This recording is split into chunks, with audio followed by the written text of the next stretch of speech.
What is up, YouTube? That's here, and today I'm going to be bringing you guys a VGC 2016 game showing off Bastiodon. I think that's how you pronounce it. Anyways, this thing is a rock steel type. It's one of those fossil Pokemon. I think it's from like Gen 5, but it is super bulky and it has a wide variety of really cool support moves. It gets things like Wide Guard, obviously, which is a super good move this format to block off all the AoE moves coming out from things like Xerneas, Primal Groudon, and Primal Kyogre, but it also gets other moves like Swagger and Taunt that other normal support mons have that you normally wouldn't expect to see out of something like a Bastiodon.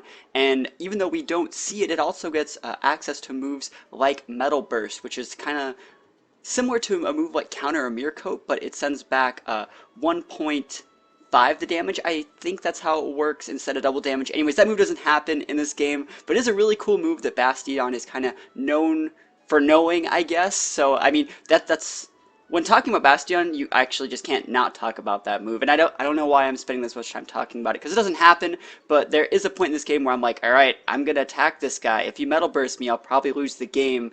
And I don't want to say I took a gamble, but I don't know, I attacked it. So anyways, we're just gonna start things off, get right into it, hopefully show off some pretty cool tech, and show off how bulky this guy really is. You know that he is going to be on the opposing side this game, so I'm not using one. I'm not the super cool guy we're talking about this game, but my opponent is. So we see Ho-Oh and Bastiodon as the lead versus Groudon Togekiss. So right off the bat, it looks like I'm playing the Protect the Groudon strat with potential Follow Me Togekiss into a Primal Groudon. And I do feel really safe because it blocks any form of aggression specifically targeted at my Groudon, because those Pokemon, while Ho-Oh is relatively strong, while there is a Sun Up, I always feel like I can eat one attack through the use of Follow Me and be completely fine. So he's going for Wide Guard to potentially block things like Eruption or Rock Slide, but I do know that Wide Guard is a very popular move, so I open up with a Stone Edge up onto the Ho-Oh, and this guy is probably just like hitting himself right now, because how often do you see Stone Edge Groudon? It actually hit, picked up the 1-hit KO on Ho-Oh. Note that I was faster than the Ho-Oh as well. So we see Palkia come out here, and this is where I feel like I'm in a very, very good spot, because we both know that Palkia would love to take out that Groudon, but it can't Earth Power me as long as I have a Follow Me Togekiss on the board. So I just get free Precipice Blades. Note that I missed on the Palkia, but I did activate the Bastiodon Sturdy. That is another really good ability that this guy gets.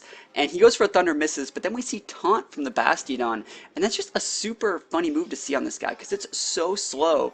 Of course, it would work against Trick Room users, because Trick Room has negative priority, but then we also see the Leftovers, and this guy is going to be so annoying for the rest of the game, because those Leftovers are going to keep him alive for just such a long time. And remember, my Togekiss got taunted, so there's no way I can use Follow Me, and he hadn't really revealed the Earth Power, and I didn't know how good this guy really was, because like, alright, we saw Bastiodon, he stayed in and ate the Stone Edge. I'm like, he might not even have Earth Power, and I think I can live through a Draco. So, I decided to try and eat it. Note that he was the Life Orb Palkia, set that you need to KO the Groudon, and we see his Bastiodon actually lives through an Air Slash. That Rock Steel typing definitely working out for him there. He's going to ×4 resist my Air Slash as we come in with Rayquaza here.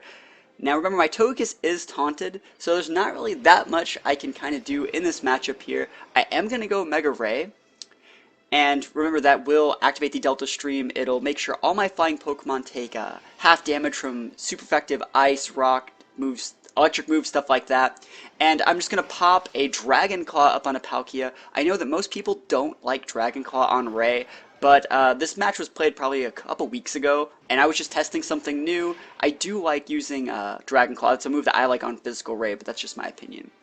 So now we see a Swagger on the Bastion. Note that he actually lived through another Air Slash. It's pretty ridiculous. Those Leftovers have given this guy 3 or 4 extra lives, it seems like. So we've seen Wide Guard, Taunt, and Swagger. That's so freaking ridiculous. And if you look closely, it looks like he's actually gaining health. Like, my Air Slashes are doing less than his Leftovers.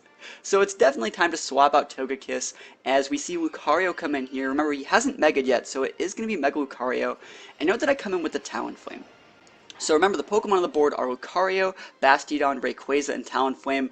And you may think the play that I make here is very sketchy, but remember, I know he's going for Swaggers, and that is his only out to win the game.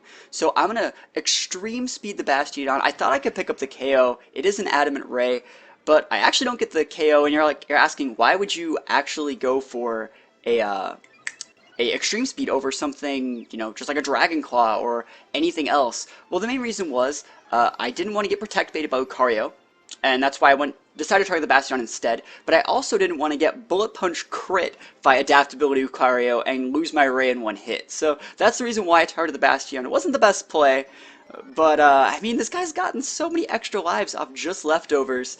And it's funny how we've seen that Bastiodon eat flying attacks all game. It's funny how Lucario can't even eat just one from Talonflame. So Lucario always notorious for getting one-shotted by banded Brave Birds from Talonflame.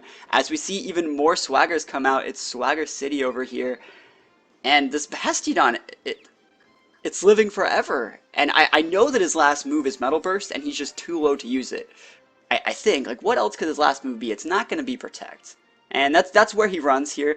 But Bastion is a pretty cool pick, and I do think that it's not as good as of a support Pokemon as something like Swampert. As Wide Guard users go, I think it's generally a lot lower on the tier list, but it is something that's super cool how often you see that unique typing of Rock, Steel, and it just has a bunch of really cool moves, and I was not expecting the Taunt, and I was really not expecting the Swagger. So that's Bastion. I hope you guys liked the game. See you guys next time, and yeah, that's pretty much it. Peace out, guys.